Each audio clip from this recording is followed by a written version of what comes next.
को powered by Vimal. Vimal बोलो जुबा केसरी.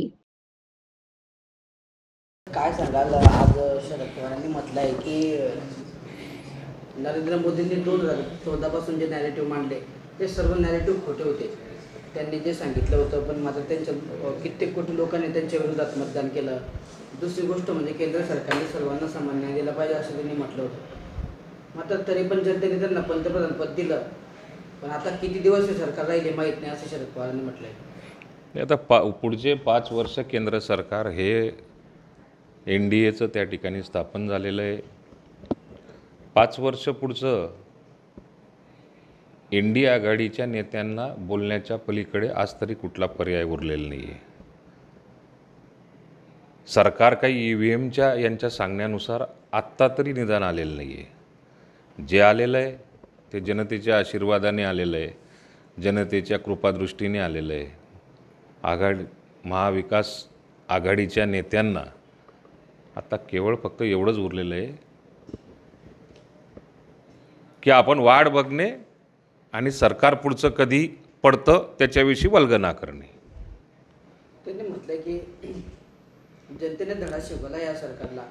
भाजपने जे सहकारी सोबत घेतले, शिवसेना, शिंदे गट आणि अजित पवार गट, या सहकारांमुळे भाजपवर लढण्याची वेळ आली आहे लोकसभेमध्ये, असं आघाडीच्या नेत्यांचं म्हणणं आहे.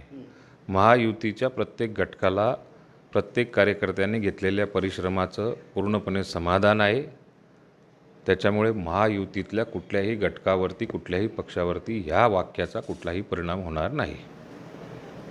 तर आज शिंदे गटाच्या नेत्यांनी म्हटलंय की महायुतीमध्ये आम्हीच मोठे पाहूया, आमचा स्ट्राईक रेट चांगला आहे. काय वाटतं, जर तुम्हाला त्यांची भूमिका योग्य वाटते का? नाही, ह्या महायुतीमध्ये कोण मोठा भाऊ कोण छोटा भाऊ असा काही विषय राहिलेला नाही आहे. इथे सगळेच मोठे भाऊ आहेत आणि सगळेच छोटे भाऊ आहेत. त्यामुळे पक्षा एकत्रित राहणं, आपापला पक्ष एकजूट ठेवणं, महायुती एकजूट ठेवणं, त्या दृष्टिकोनातून कोणाला न कोणाला मोठ्या भावाची आणि कोणाला न कोणाला लहान भावाची भूमिका निभावी लागणार आहे. मोठा भाऊ हा कधीकधी त्यागही करू शकतो, लहान भावाला कधीकधी जास्त हिस्साही द्यावा लागतो. असेही प्रसंग आपल्याला जीवनामध्ये बघायला मिळतात. त्यामुळे मोठा भाऊ आणि छोटा भाऊ राजकीय क्षेत्रात काम करत असताना असलं काही नसतं. याच्यामध्ये समसमान त्या ठिकाणी प्रत्येकाला अधिकार असतो. नाही, या बाबतीमध्ये सुनेत्रा ताईंना जर का केंद्रामध्ये राज्यसभेवर पाठवलेलं आहे, त्यांनी त्यांचं मत मांडलं की त्यांना संधी मिळाली तर नक्की ते चांगलं काम करतील आणि करूही शकतील.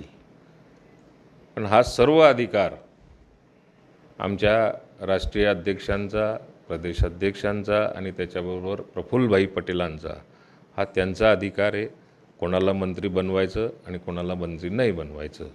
त्यामुळे सुनेत्राताई ह्या तशा केपेबल जरी असल्या तरी पक्षश्रेष्ठी जे ठरवतील तेच त्या ठिकाणी घडेल. राष्ट्रवादीची मागणी राहील का? राष्ट्रवादीतर्फे मागणी राहील का मंत्री झाला? राष्ट्रवादी काँग्रेस पक्षाकडनं NDAमध्ये आम्हाला कॅबिनेट मंत्रीपद असल्याची मागणी ऑलरेडी केलेली आहे.